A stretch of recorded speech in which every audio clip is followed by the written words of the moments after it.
It's episode 200. Yes, and I'm wearing the appropriate attire this time. You last week's episode, you were supposed to wear that shirt, I know. and instead you waited until the big episode 200 to wear, and I've got an adapter for that shirt, which Da-da. you can get at thewhatcar.com/store, and the proceeds from that help support the blog and the podcast. So I highly recommend that. You're also wearing a hat. How do I know that you're wearing any of this? It's because you can be viewed in video form at youtube.com/at the what car, the little at symbol. Not, don't type out AT, because I don't know where that's going to get you. But all of that helps support us and what we do here, which is report on stuff, I guess, or talk about, chew on stuff. It's what we've been doing for a Or long make time. fun of stuff Or or make, whatever. yeah, a bag on Tesla is apparently, according to comments, that's the only thing I do. I'm Phil Royle. I am one of the co-hosts here. Been doing automotive journalism and content creation for 20 plus years. And I can't promote the whatcar.com/store right now because I just did that. So I don't know what to do. I'm going to hand the baton to you, Ed. Ed Sanchez, likewise 20 plus years in automotive content creation and moderation. Current day job, automotive electronics industry analyst, and the Watt Car co-founder, contributor, and fashion model. And to go along with the theme of my shirt, this is one little item that I talked about on the last episode, but did not have it in hand. So this is the prized J1772 to Tesla Level 2 adapter. So like So I said, this very enables you to important. go to Yeah, that charge point charger that's near your that doesn't mom's work house that anyway, doesn't work. And you get to plug all these in together, and then it just and it still bam. doesn't work. Yeah. Yeah. Very No, but useful. no, but th- seeing as pretty much almost all of the North American auto industry is adopting now J3400. This will be very, very important to have, um, uh, especially if you're a Tesla owner, but really, I think in the future for all EVs, until some of these stations get upgraded or replaced, where the J1772 connectors will ultimately be replaced with J3400, just as level 2 though. So anyway, very, very important. You can get on the Tesla site for $50. I'm not shilling for them. It's just purely informational. I think you can get them on Amazon now, whatever, but this is what they look like. So very handy to have. Yeah, Anyway, that's basically every travel destination charger that you go to on any kind of road yeah, trip. If you stay at a hotel, that's all the useful plug that you need. That's probably the most useful for yeah. people driving across the country, I imagine. Because you could just stop at superchargers along the way, Hmm. uh, in a Tesla or in any J3400 powered vehicle. But then overnight, you want to start the next day full, Yeah. and that will get you back to 100%. Because all the other stops, if you're doing long road Hmm. trips, you're getting to what, 70 or 80%, and then you're hitting the road again. So you're not getting the Hmm. full breath. This will get you a morning Yeah. of And I running think I think J1772 is probably going to be with us for, I ever. would say, the better part of a decade, if not more. So yeah, There's still definitely Chatamo have one of plugs these. out there. Yep. So, all right. So episode 200. Here we are. I went back and listened to Woohoo. We I did listened to some part fanfare. of Okay. episode 1, and I don't recommend it. I probably said this at Sounds like episode we're talking 100. into a bucket or Oh man, it was awful. It was like we're on shortwave radio. It was really, truly horrible. We have come a long way, baby. So now I'm sure we'll look back at another 100 or 200 episodes and we'll be like, wow, he sounded awful then. And I know the video quality will look better in another 100 episodes because I think I'm kind of blue on mine. I don't know what's going on. I you need a fancy ring light. Like I I guess need a ring light or a computer yeah. that's not 13 years old. Maybe that I'm would not help too too. far behind. Mine's 9 years old. So Yeah, maybe we'll be able to afford to buy t-shirts. yeah, buy more t-shirts. And maybe we could afford new laptops for all of this. Anyway, you recorded the episode sitting in your Model 3, the same Model 3 you have now.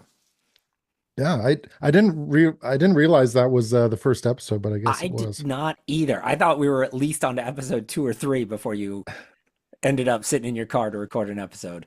I've only recorded one episode from in my car, and I think you've only recorded one episode sitting in yours. but you Oh, started the yeah. process in your car. So it's been a progress for you. You've done pretty well. We started the episode as well saying that we hadn't named it yet, so we're just calling it the What Car EV podcast. And here we are, 200 episodes later, still haven't named it. So maybe one day we will. Some items that were in the first episode were Ford was investing $22 billion into EVs through 2025. I don't know if they did, but I'm guessing. I mean, since then, they've had the Mach E. I don't think that was out when we started 200 episodes ago. I think we knew And about it, but it wasn't in yeah, production and yet. the Lightning certainly wasn't out yet. So they have undoubtedly invested billions of dollars. Part of that money was going into the bringing chip manufacturing to America. And I don't know if that's happened either. But And I remember the don't chip know. I'm not shortage? sure if it will. Yeah, That's a whole other topic, but that was part of that. So Tesla was making the news. They bought $1.5 billion in Bitcoin, not which Dogecoin. no, not Dogecoin, which they then unloaded like a year later for a Mhm. bunch of profit. I don't recall the exact amount, but they did all this fanfare of announcing that they were buying all this Bitcoin, and then they just Mhm. kind of like quietly unloaded it. Yeah. That was fun. Argo AI was testing self-driving development at Pittsburgh. Argo AI is no longer in business. Yes. Jeep unveiled the EV Magneto coming soon. Not happen. Tesla Semi was slated to go into production in 2021. Missed that Still waiting. deadline. Well, I mean, they've got them on the road. Customers They have have a them, few on the road. Yeah. but I don't know if you call it production yet.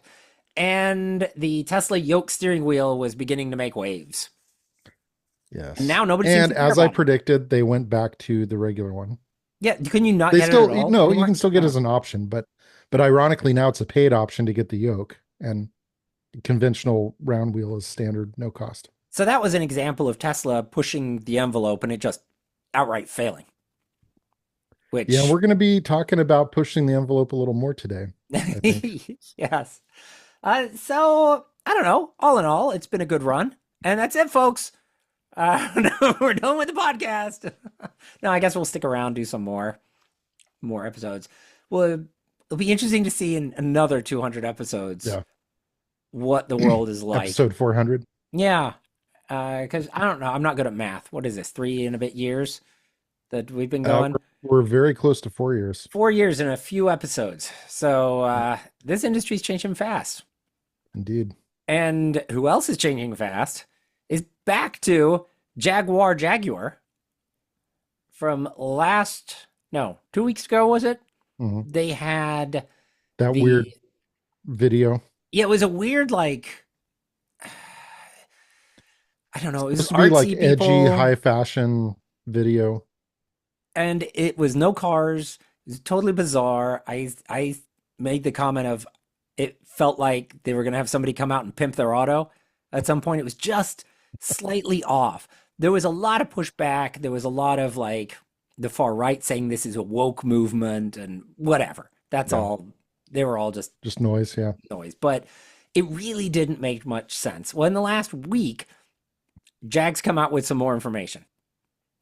And I guess they're going to call this is just a concept they've unveiled. Yes. And But it's going to be called they're the Type claiming it's OO. indicative to the future styling direction of the brand. So And the new car will either be called the Type 00, they're calling it 00, 00. or as I like to call it, the Type uh-oh. So it's going to be built on the JEA platform, which is the Jaguar electrified. I Something. should have paid more Architecture. attention to it. Architecture. Yeah. It's a very uninspired name. It got no rear window. It's like a big Art Deco project, kind of. It looks like an Yeah. old Somewhat. train, kind of something from the Batman animated series from the late 90s that Batman would drive. That's what they've Mhm. come up with. It, to me, looks 100% computer generated. They don't actually have Mhm. one of these things. Oh, no, I think there actually was at least a concept in Miami. Oh, okay. That kind of makes sense because I think I saw something about Yeah. Miami. But it still looks it still looks photoshopped. Yeah. But It's very, what's the word I'm looking for? Computerish. Heck, yes. it's very angular and kind of digital. Yeah. So what's weird is you look at the outside and you go, yeah, that's never going to happen. There's no rear window. It's too low to the ground. The wheels are too big. All of this stuff. But they're looking to go high end with it. They're looking to move Hmm. into like Bentley territory. So, you could get away with a lot when you go to that range. You're not getting Hmm. daily drivers, somebody going, oh, it doesn't fit the groceries. Well, who cares about the groceries? You got an assistant for that. So, Jeeves. Yeah. yeah. So this though, all the other stats on this looked real. Hmm. 430-mile range, 500 horsepower, 0 to 60 in under 4 seconds, starting price 120,000. Uh, Everything else looked right where it should be. I Hmm. didn't even think the price was that crazy for considering they were talking about stepping up from the competition against BMW and Mercedes. Hmm. They're not really stepping up that far if they're looking to go against I mean, Bentley kind of. I mean, they're a bargain basement deal at 120,000. I mean, maybe so so I actually read, and I included the link. It'll probably be in the show notes. So Lawrence Ulrich, um, who's been an automotive journalist for many years, he had a post on Inside EVs, and I thought his was the most rational, realistic take because We're not here to be rational, Ed. no, but he basically said, and I agree, that Jaguar didn't really have a choice. They were going down regardless. If they were to stay on the trajectory they were on, for sure they'd fold. So Right now they produce no cars. yeah, The business model of being an automaker that produces no cars does not have a long runway. yeah. There are some companies where it makes sense, like Lucid, if they No. produce fewer cars, they Mhm. lose less money. But with Well, Jag, but with Jag, the issue was even before they made the decision to completely stop production, even on their ICE models and the I-Pace, none of them were making money. none of them Their were. sales, no, none of Wow, them. that's awesome. Their volume continued to go down. I think globally last year, globally sold 60,000 cars. So they basically, like I said, this was kind of their moonshot. They're like, you know what, we got to do something that really shocks people and grabs people's attention. We're going to go for broke. We may go broke anyway, but let's go for it. So that's kind of what they did with this. So Now, um, the yeah. interesting thing here is they're owned by Tata, Hmm. Chinese Which company. also owns Land Rover. Mhm. And the Chinese market seems to love crazy Flashy.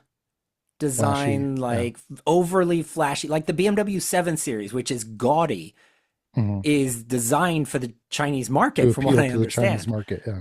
So this might not ultimately be something that we're supposed to like.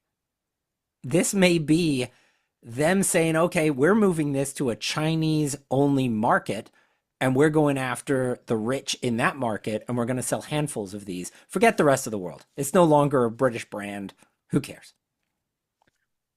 Um, so basically their entire business model, they're going they even though I wouldn't say they were especially large volume brand, they attempted to compete with BMW, Mercedes with more mass market models like the what was the XF or the Yes. the Yeah. XE, the mid-size kind of their sedan. It was kind of in between 5 Series and 3 Series size. So that was kind of their mass market luxury brand. Did well for a while and then kind of so they're like, forget it. We're not going to try to do commodity everyman. We're going to go for kind of really edgy boutique, premium, controversial, evidently, which I think Hmm. they've succeeded with that. Um, so I'm sure the Chinese market is going to be a significant one for them, but I think they're hoping to appeal to people that where the 5 Series, 7 Series, S Class, Model S have just become too common and commoditized and want something unique and different. I think they're banking on that kind of being their market. So I don't know. I'm not gonna. I think it's too early to tell if this is going to be a success or a failure. Um, I'm not a huge fan. Um, but then again, full disclosure, neither was I a fan of when the the LX series Chrysler 300 first came out, and I Oh, think they I first loved showed it in that. like Yeah, 2004. I loved that vehicle. Still do. Yeah. It grew on me, and I got to the point where I appreciated its kind of iconic kind of look and image that I think really endured, even though it's no longer in production. I think for the time it was in production, it really got a following and it became very popular. I was also not a fan of the second generation Escalade, the GMT 800 with the real blocky, Hmm. blunt front end. I was like, whoa, what are they thinking? Again, that became, I would I would say probably did more to kind of raise Cadillac's image um, with a younger demographic than any other car they've done, even more so than chasing the Germans with the V series and all that. I think the Escalade really put Cadillac back on the map. So maybe I'm not the best judge of automotive fashion because I think you could safely say both of those vehicles were successful for a time um, in really kind of brandishing the brand image of the respective brands and getting them back in the limelight. So just because I don't like the Type 00, I mean, probably doesn't mean anything, but I don't know. I'm they'll probably find some buyers, but again, the price point and the positioning they're going into is gotten kind of crowded. I mean, like I said, you got the S class, you got the 7 series, you have the Model S, you now have the Lucid Air. Um, and they have pretty established and loyal customer bases. So, I mean, I don't know. The interesting part in this, when I look at it from a Chinese owner perspective of this, Hmm. is combine it with then what Lotus is doing Hmm. with Geely's the one that owns Lotus, isn't it? Hmm. And they didn't go retro with bringing Lotus back. They went completely off the wall, Hmm. and they did these electric vehicles look nothing like any other Lotus in the past. Hmm. And here's the new Lotus, and this is what Jag's doing as well. Here's the new Jag, Hmm. Hmm. and they're not. They could have made something that was like an E-type, or Revival. yeah, like a revival of that, or like because that was based off the D-type race car, I believe. So Hmm. they could have. There's many different ways. There were some amazing Jags back in the day, Hmm. and they're not doing any of that. They're throwing it all away because I either the Chinese don't like history, they don't get history, or they just don't care. And There's not, I mean, really prior to, I think the early to mid 90s, there effectively was not an automotive culture in China. There were government restrictions on private vehicle ownership. The only people that had cars up to that point were basically government officials.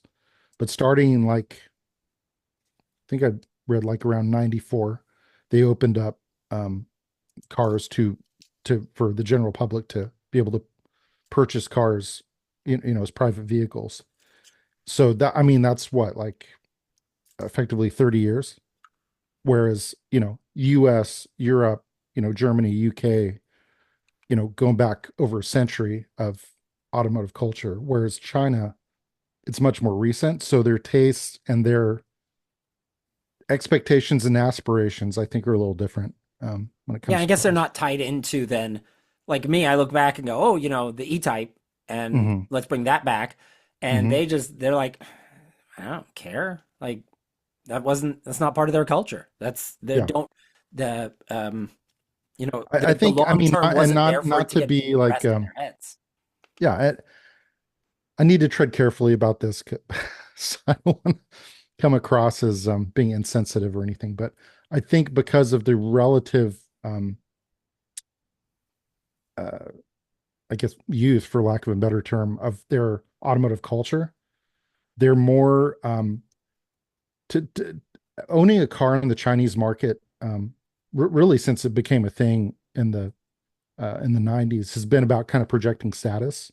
Hence why, like on the 7 series, the newer 7 series, the grill has gotten bigger and bigger and Yeah, bigger bigger and bigger. in a bid That's always the to, joke because the uh, grill got bigger and bigger. It's for the Chinese market. yeah, to appeal to the Chinese market. So you know, something that's very flashy or outlandish or kind of, almost kind of shocking, it potentially could appeal to that market because, like I said, owning a car over there is very much for many people about projecting status. So, I don't know what kind of status the new Jag projects. I mean, It's I think, interesting because if they're yeah, projecting status, and we seem to be stuck more into tradition. yeah, And so it's very much like hmm just battling design hmm theories that you've got, where one side I want to go back to the hmm 1960s, and the other side's like, well, who cares about that? What are things going to look like in the year 2100? hmm And we So kind of saw that. I mean, not to go too far down this rabbit hole, but I know if you remember in the early to mid 2000s, there's a really big kind of a retro um, kind of design cycle with a lot of different brands. The I want to say the S197 Mustang. I think that's the correct yep, designation. yep, The that's what you're thinking 2005 of. model. Yeah, it's So the 05 '05 to definitely, 2013 or something. yeah, drew very heavily on the styling of the 60s and 70s Mustangs. So they went, I'd say pretty hard retro on that in terms of the styling. The Ford T-Bird, same deal. Definitely inspired by like the 50s models. The new Beetle and the early 2000s. PT Cruiser. I'm sure there's some other ones I'm missing, but a lot of OEMs and a lot of manufacturers kind of, the whole retro styling thing was a thing for a while, and then that kind of faded out, and it's, you don't see it quite as much anymore.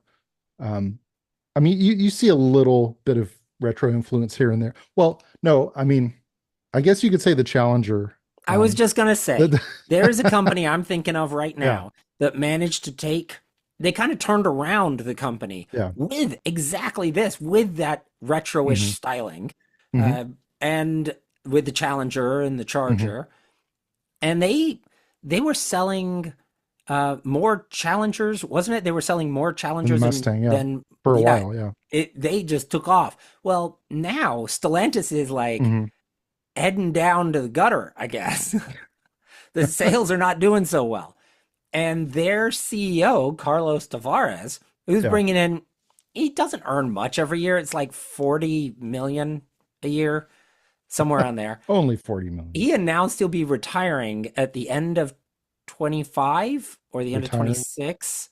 Yeah, well, he said he'd be retiring then. So it was another like 2 years. I want to say it was the end of 26 was when he announced his retirement. It would be effective then. Well, apparently the board must have said, "Did you say 26? You meant the end of 24, right?" Because he's out the door. Yeah. I don't remember exactly when, how soon, because it's always like there's always it's rarely a like Yeah. cut My and my go. guess my guess would be at least the end of the month till the new year. I don't know. So this has been due to slipping sales, which hmm CNBC reported, uh, saying that that's why. Several hmm others were like not guessing, but CNBC was saying it was slipping vehicle sales. hmm And I can kind of see that. And I can also see the pushback that he must have got when they said the Charger, which is the new Challenger. Isn't that So, correct? well, No, okay. the So the Challenger, the which is Charger the is new kind of the Charger. overarching brand name for both the two doors and the four doors. So it used Yeah, to be going forward. Yes. Challenger was two door, Charger was four door. There's going to be a two and four door version of the Charger, Yes. and an EV and an ICE And version the EV as was well. supposed to be first, I believe.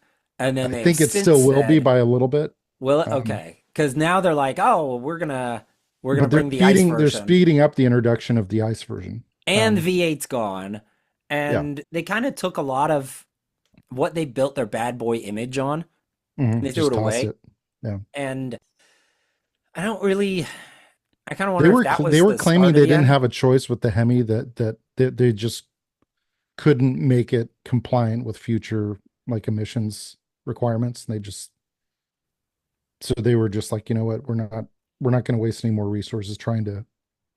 So they plow that all into the Hurricane, the 3 liter twin turbo inline six, which doesn't sound like a V8, obviously, but And in terms of long-term reliability, there's still a lot of questions about it. But in terms of power output, it's very competitive. Even the base tune, which is like 420 horse, 469 pound-feet, is substantially more powerful than the 5.7 Hemi. Power Um, output though doesn't mean yeah. anything. It used to be the horsepower war. And Hmm. everything like with the Hellcat, it was Hmm. like get to 1,000 horsepower, and everybody, all the bubbas would be like, mine's got so much horsepower, so much torque, and then EVs come along, and then it's like, who cares about horsepower and torque? Would you Because microwave a steak? it's all I don't know about if the way you've it heard that one. sounds. Because as soon as you get beat on the horsepower, torque, and acceleration numbers, and there's no way you can compete, and you can, you then go to the other thing, which is Yeah, right. undeniable, which is, well, it sounds better. It So, sounds better.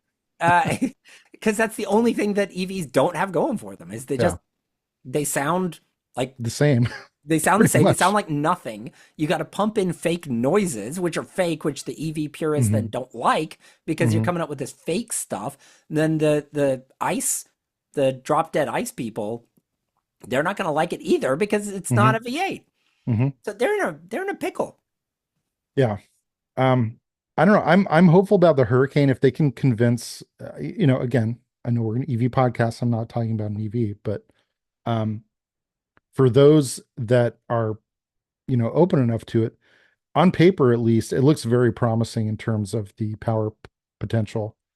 Some have even made comparisons to the Toyota 2JZ, um, which I'm sure was somewhat of an inspiration. I would guess they probably benchmarked the BMW 3 liter straight six in terms of some of their performance benchmarks. Just a educated guess, but So what do you think this means for EVs with that company? Is this a turning point for them? I thought they could pull a rabbit out of a hat, that they'd done some really, they've been the last company.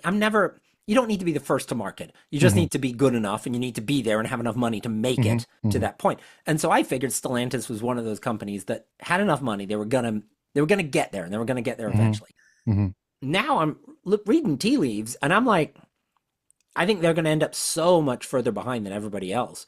I think they're gonna go back to ICE more than EV mhm, because that's where the sales numbers are for the bulk of their buyers. mhm, mhm, And we're getting into a presidential reign where there's going to be fewer incentives to go EV. mhm.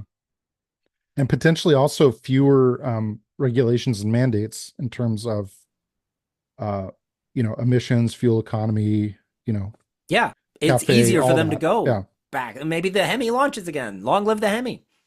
Um, my guess on that is it would probably be a clean sheet design at this point. Um, just so they could be compliant with future emissions, as far as I could tell. So, um, Do you think this puts them behind in the EV world further than they were before?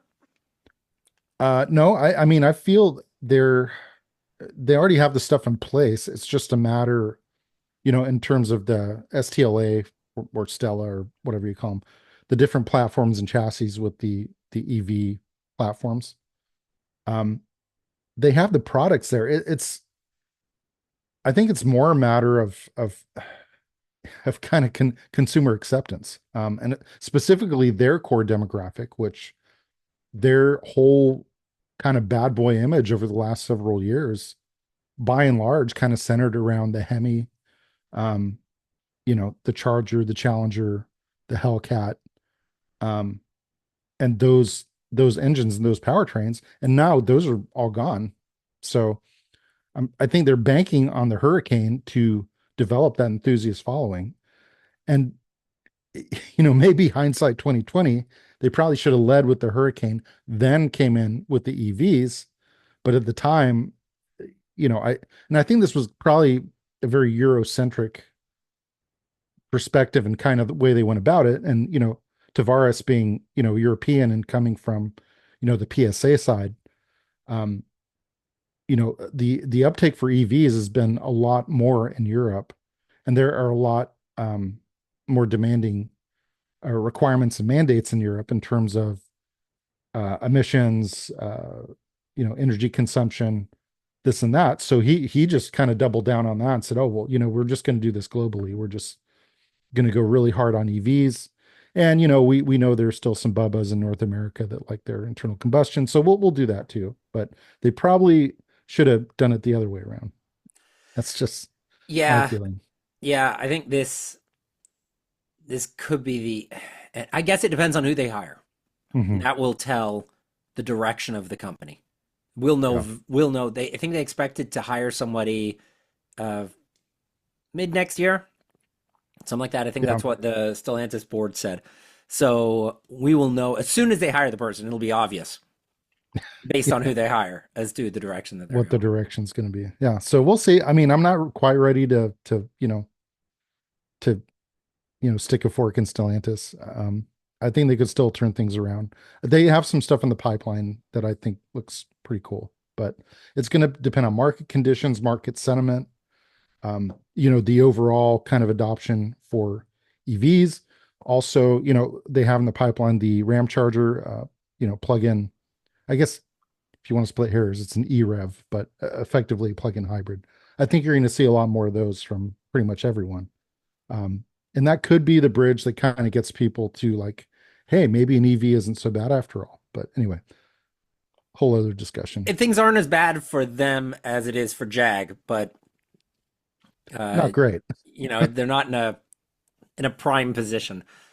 So tell me about the holidays. The You've got holidays a as a Tesla. EV owner. Yeah. Yeah, So yeah. this was announced just earlier this week, the 2024 holiday update. So this brings a lot of things, a lot of people, including myself, wanted for a long time. Um, it's going to supposedly include a Sirius XM streaming option, which the Model 3 and Model Y owners they felt a little shafted because it was offered on the S and the X with the traditional satellite receiver, but the 3 and the Y did not have satellite receiver. But SiriusXM also has had this kind of feature package they call 360L that they've offered on GM, on the Ram 1500, so forth, that basically supplements the satellite feed with basically a data signal that comes into the car. You get like additional channels. You can pause and rewind and so forth. Um, so we're going to get that. I'm pumped about that. Finally, Apple Watch support, finally, which has been a lot of people have asked for. Some updates to the Sentry mode where you can actually view and save videos on the phone app. Oh, that's nice. Yeah, let's see. Oh, some other things that I guess maybe for like ride hailing or if you got a bunch of passengers. Um, they said you'll be able to adjust the front passenger seat from the center display. So like if someone's sitting in the back seat and they need a little more leg room, rather than, reaching all the way over and trying to grab the seat controls, you can just kind of Wait, um go back. what? Did you just say that you can adjust the front seats from the back seat? No, you can adjust I mean on the newer ones, the Highland Model 3 does have a rear display, so I don't know. Mine does not. Mine just has a front. So what I'm saying is if you're the driver, right, and all of a sudden like a bunch of coworkers want to go to lunch with you or whatever, and Oh, it's you just you the want to usual flop over and grab the rail and bring it forward or backward, depending on who your well, I passenger mean, yeah, seat. but the Model 3 has Yeah. dual power front seats. So basically it allows you to kind of scooch the front passenger seat Okay. forward a little bit. If you can do it from the back seat, that's bad news. As somebody with kids, that's real I bad news. I would guess it would probably have a interlink with the weight sensor. Like if it detects the seat is occupied, it kind of, won't let you override it. I don't know. I don't know all the details. Was just a preliminary announcement of some of the features. Um, I'm stoked about this. The What's only thing that Boomerang Foo? Boomerang Fu is a new game there. So Teslas have a arcade, like they're called Tesla Arcade, Mm-hmm. where they give you a selection of different games you can play in the car, like when you're charging or whatever. And I have no idea about Boomerang Fu. Sounds kind of fun and whimsical, but I don't know. Um, the only slight bummer about this, and I don't, again, this is not confirmed, this is rumored, is for the SiriusXM streaming, even if you have an existing account like I do, you have to create a separate account. You can't like merge it into an existing account, which I think is kind of stupid. Um, That's so weird. so I don't know, maybe they'll resolve this before it deploys, broadly, or they'll, offer an option down the road. But I just, to me, it's almost kind of a safety feature because whenever I've wanted to listen to SiriusXM in my car, the only way I could do is through Bluetooth. Yeah. So basically play it on your phone. You can play it through Bluetooth through your speakers, but in terms of like station selection and stuff, you'd still have to kind of, Yeah. there are any cops around, you got to do it on your phone. This way it'll all be integrated in the display. So, Yeah. So there's anyway. no Christmas song, fart song Oh, jingles? I think they did say there is going to be a new Christmas light show, Okay. to be announced. Otherwise, you know that that's the sign that Elon's too distracted with everything else going on. If they didn't get any silly songs or new farts Or going on animal for Christmas. noises, or yeah. Yeah. Yeah. Anyway, so supposedly in the next couple weeks, this is going to be going out. So I'm kind of looking forward to it. It sounds pretty cool. Um, a non-Tesla, the Chevy Equinox. So we're talking, there's been a lot more conversation about more affordable, more attainable EVs and what it's going to take for them to go mass market. One of the biggest concerns with EV buyer or potential EV buyers has been range, and evidently the new Equinox EV does pretty good. So Over 350 miles on a charge, according to Edmunds, yeah, that which actually is more than the EPA rating. according to this article, 37 miles more. Now, I don't know how they did their test. I'm assuming I that think they that had said like was a steady state 70 miles per hour. I think that's their highway test. so. I've seen some of these on the road, and they look really Hmm. nice. Hmm. They are. I wasn't wild with it, like I wasn't before when they were saying that they were coming out with these. I was like, Hmm. whatever, it's not for me. And then I've seen them on the road, and I'm like, pretty, pretty Not slick bad. looking. Yeah. Yeah. So if they can also get 350 miles of range, like I don't know, that's a win for. Well, okay, so they start at $35,000, but I'm guessing the version they tested was closer to 50,000. As is usually the case. But I mean, again, it's to the point where EVs are no longer this exotic luxury item, where the prices are coming down to pretty close to the average transaction price. And I would say in some classes, at almost price parity with their ICE counterparts. Not Yeah, not quite, but close. they're close enough that Yeah. once you I've mentioned it before. I hate saying, well, the cost of ownership, is less. Well, the cost of ownership's less, but you still got to put down more money and you still got to pay more money Hmm. on the initial part Hmm. every month. And then eventually down the road, you get to Hmm.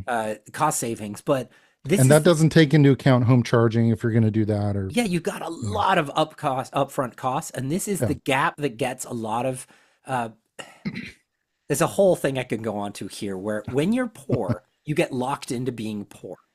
So Yeah. you end up spending. So like it is cheaper for a lot of people or more obtainable for a lot of people to buy a cheap new car than it is to go Hmm. and buy a used car because of the way financing works. So you ended up Hmm. getting locked in to these new car deals and you never own anything. And then Hmm. the costs then down the road end up being more, like your insurance might cost more Hmm. uh, than buying the used car. But what you couldn't afford was the big, like you go to buy a car, like I'll go and buy a used car for 8,000 or 10,000, well, not 10,000, $6,000 or Hmm. $8,000, and I pay cash. Hmm. And that keeps my cost of ownership way down. But if you don't Hmm. have that $6,000 and you've only got $2,000, you've got to buy a new car Hmm. because there you're looking at $1,500 or $2,000 down. Your first Yeah. month payment has already been taken care of. And then in Hmm. a month or two, you'll realize that you're now paying $1,500 for insurance for that Hmm. vehicle, whereas I'm paying a couple $100 Hmm. for insurance on that. So there's this whole problem with locking people in with higher price, lower price, whatever. And so, Financing, yeah. yeah, all of that, the cost of ownership might be less, but locking you in, getting you in is sometimes unobtainable. in a lot Yeah. of these cases. In order to save money, you don't have the money to then spend it to save Yeah, the money in the but long I run. mean, just a real quick comment on that. Unfortunately for me, if and when I get around to selling my car, which I'm sure I will eventually, I got um, $6,000. I'll offer you right now for your well, 2019. the resale on EVs has not been great for the most part, and I think there's multiple reasons for that, which I won't get into right now. But you can pick up a pretty nice, fairly low miles Model 3 for 20,000 or less. Hmm. Um, and if the battery health, going back to Recurrent, when we had them on, um, if the battery health is still pretty good and it's in pretty good shape otherwise, I'd say that's the way to go if you're looking to get into EVs. That's not going to bust your wallet. Is get like a used Model 3. Yeah. So anyway, No, once the floor dropped out on those, like during the pandemic, that was not the time to buy a used EV. yeah, But now it is. And now I think it's also time to end the podcast. yeah, yeah. There So were a few other things, there but there eh, was like I didn't want to get into it. Mercedes photovoltaic paint turns your car into giant a solar collector. giant solar panel that'll give you 12,500 miles in Southern California and like 7,500 miles a year in cloudy conditions. Never going to happen. Yeah, you were like, as soon as this gets scratched or hit, they're going to total it. Yeah, you look at the Cybertruck when that came out, and there were insurance companies saying we're not going to insure those because they're too expensive to repair. Like this, Uh-huh. it's a pipe dream now. Before I used to look at these technologies and go, "Oh, that's cool," and now I look at it from a very like, can you Pragmatic insure it? perspective. Yeah. Let's look at the actual realities of this thing. I like the concept of it, but to your point, until it reaches like a critical mass of adoption or they can get buy-in from insurance companies, yeah, I kind of see this as being a Yeah, non-starter. it's just But logistical nightmare on some yeah, of these technologies. So everything we talked about will be in the show notes. What else is what isn't in the show notes, but you can I don't know where I was going with that. Leave us a review. yes, Long story short, on your leave us a platform of review. choice. Yeah. So you can subscribe to the podcast and you can leave us a review on wherever you subscribe to the podcast that allows that. You can also leave us comments on YouTube. youtube.com/@thewalkcar is where you can find us. It's interesting, since we launched the video version, I've seen a decrease in the number of downloads of the podcast, but it is related to the number of viewers on But viewers have gone YouTube. up. Yeah, All so right. it's interesting to see. Not You can't really look at individual episodes. You got to look month over month and whatever boring statistics. But we are, we're getting more people to watch online. So I recommend going there, subscribe to us, like and smash the subscribe button, whatever you want to do Comment. there. Get your Yeah, holiday comment is great. shopping done at thewalkcar.com/store. I can't guarantee it'll arrive by Christmas, but if you order, maybe it will. For all I know. And then we've always got our big company offers, the walkcar.com/advertise for any big company looking to step in there like Jag. Did we offer that to them a couple weeks ago? I don't remember. I But, know offer still stands. them or Stellantis are both welcome to advertise, and we can turn around your business. This is where I talk about next week, but I don't know what's going on next week because after the holidays, I'm barely lucky to be here. I don't know. So, Well, I think the next couple weeks are probably going to be a grab bag of different stuff. yeah.